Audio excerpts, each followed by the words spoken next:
Big boss season 7ൻ്റെ പുതിയ എപ്പിസോഡിലേക്ക് എല്ലാവർക്കും സ്വാഗതം. രാവിലെ തന്നെ കിച്ചണിൽ നല്ല അടിയായിരുന്നു. ആദിലയും അനുമോളും തമ്മിലാണ് ഫൈറ്റ് നടക്കുന്നത്. ഭക്ഷണത്തെ ചൊല്ലിയുള്ള തർക്കമാണ്. പ്രൊമോയിൽ കാണുമ്പോൾ തന്നെ നമുക്ക് മനസ്സിലാവും. ആദിലയുടെ സ്വഭാവം എല്ലാവർക്കും അറിയാവുന്നതാണ്. അങ്ങേയറ്റം മടിച്ചയാണ് ആദില. എന്നിട്ട് എല്ലാം അനു ഉണ്ടാക്കി കഴിയുമ്പോൾ അത് വിളമ്പാൻ നേരം അവൾ ചിലപ്പോൾ ഓടി വന്ന് കാണും. അതായിരിക്കും ചിലപ്പോൾ സംഭവിച്ചിട്ടുണ്ടാവുക. പക്ഷെ അതിന് അനു ഒരിക്കലും സമ്മതിക്കത്തില്ല. അനുവിന് ദേഷ്യം വരും, പെട്ടെന്ന് ദേഷ്യം വരും. ഒന്നാമത്തെ കാര്യം, അനു ദേഷ്യം കൊണ്ട് നിൽക്കുവാണ്, ആരും ഒന്നും സഹായിക്കാത്തതിൽ. അപ്പോഴാണ് അതിൽ വിളമ്പാൻ വേണ്ടി വരുന്നത്. അനുവിന് ഭയങ്കരമായിട്ട് ദേഷ്യം വന്നു. ഒറ്റയ്ക്ക് നിന്ന് എല്ലാം ചെയ്യുകയും വേണം, വിളമ്പാൻ നേരത്ത് ഓടി വരികയും ചെയ്യും. എന്തൊരു മര്യാദയില്ലാത്ത പ്രവൃത്തിയാണ് അതിൽ ചെയ്യുന്നത്. ഇതിൻ്റെ ഇടയിൽ കൂടിയാണ് അക്ബറിൻ്റെ ഇരട്ടത്താപ്പ്. എല്ലാവരും കൂടെ അനുവിനെ ടാർഗറ്റ് ചെയ്യുകയാണ്. വ്യക്തിഹത്യ ചെയ്യാനാണ് എല്ലാവരും ശ്രമിക്കുന്നത്.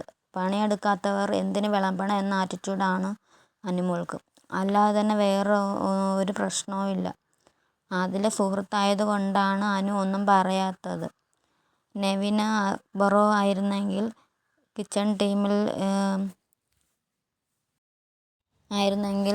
ടീമിൽ പണിയെടുക്കാത്തതിന് ബഹളം ഉണ്ടാവുമായിരുന്നു. അതിലായതുകൊണ്ട് മാത്രമാണ് അനു ഇത്ര വിട്ടുവീഴ്ച ചെയ്തത്. എന്നിട്ട് അവസാനം അനുവിന് തന്നെ പണി കിട്ടി. സംസ്കാരമില്ലാത്ത ഭാഷയാണ് ആദില പറയുന്നത്. എന്തെല്ലാം അനാവശ്യമാണ് ആദിലയുടെ വായിൽ നിന്ന് വന്നത്. കൈ നനയാതെ മീൻ പിടിക്കാനുള്ള ആദിലയുടെ തന്ത്രമാണ്. പക്ഷെ അനുവിൻ്റെ അടുത്ത് അത് നടക്കില്ല.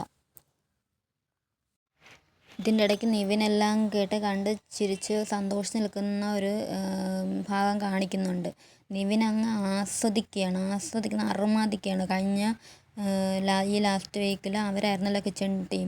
എന്തെല്ലാം അലമ്പാണ് എല്ലാവരും കൂടെ ഉണ്ടാക്കിയത്. ഇപ്പോൾ കണ്ടില്ലേ എന്നുള്ള മുഖഭാവത്തിലാണ് അവനെല്ലാം ആസ്വദിച്ചുകൊണ്ട് നിൽക്കുന്നത്. എന്തായാലും ആദിലയുടെ തനി സ്വരൂപമാണ് പുറത്തേക്ക് വന്നിരിക്കുന്നത്.